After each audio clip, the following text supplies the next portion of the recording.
Assalamualaikum warahmatullahi wabarakatuh. Perkenalkan, nama saya Rizka Nasution dari kelas Ekonomi Islam 6G. Di sini saya akan menjelaskan tentang model-model politik ekonomi Pancasila. Baiklah, sebelum saya menjelaskan tentang model-model politik ekonomi Pancasila, saya akan menjelaskan tentang ekonomi Pancasila. Jadi, ekonomi Pancasila ini merupakan ideologi dan ilmu serta sistem ekonomi yang berdasarkan atau berlandaskan Pancasila, yang dimana syarat-syarat Pancasila itu berasaskan kelima sila itu, ya kan, karena Pancasila itu ada 5, jadi berasaskan atas 5 sila.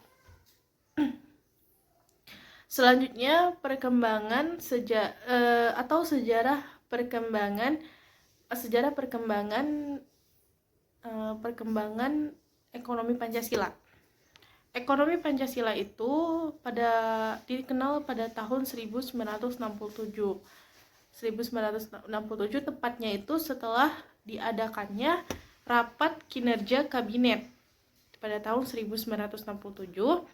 Dan pada saat itu Dr. Emil Salim itu dia membahas tentang sistem perekonomian Pancasila.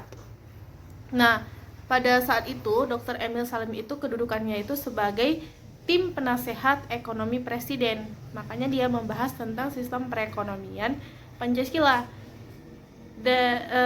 Sistem perekonomian Pancasila itu sebagai konsep ekonomi dan perubahan supaya bandul kiri ini menjadi ke bandul kanan dan mencapai titik keseimbangan. Itu yang dikatakan oleh Dr. Emil Salim pada saat itu.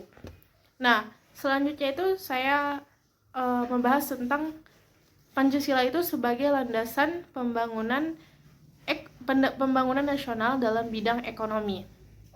Nah, seperti yang kita ketahui bahwa pembangunan nasional itu di Indonesia itu harus berdasarkan nilai-nilai Pancasila.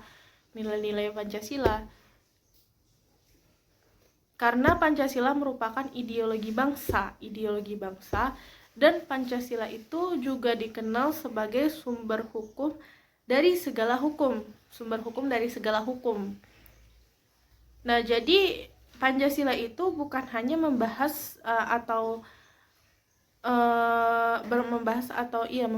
tentang gotong royong, tentang toleransi atau moralitas saja, tapi juga tentang pembangunan nasional. Jadi supaya pembangunan nasional itu terwujud, itu harus menggunakan nilai-nilai Pancasila. Karena dengan menggunakan nilai-nilai Pancasila, harapnya itu bisa mewujudkan pembangunan nasional Indonesia yang adil dan makmur. Nah, selanjutnya itu pembangunan nasional dalam bidang ekonomi. Dalam bidang ekonomi itu Indonesia itu membangun pasar dalam negeri, memperluas pasar dalam negeri, serta meningkatkan daya beli masyarakatnya,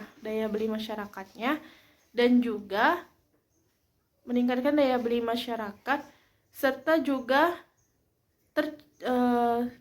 tercukupinya bahan baku industri nasional yang bersumber dari bumi Indonesia sendiri.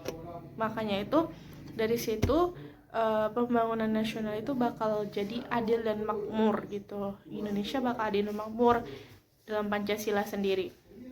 Nah, selanjutnya kelebihan sistem ekonomi Pancasila itu, yang pertama itu negara itu akan menjadi lebih mandiri dan lebih percaya diri dengan kekuatan yang dimilikinya. Dan yang kedua itu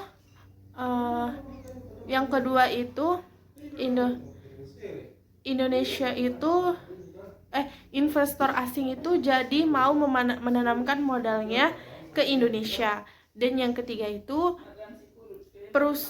persaingan usaha itu menjadi lebih terbuka atau bisa dibilang bebas. Mungkin itu saja yang dapat saya sampaikan. Kurang lebihnya saya mohon maaf. Assalamualaikum warahmatullahi wabarakatuh.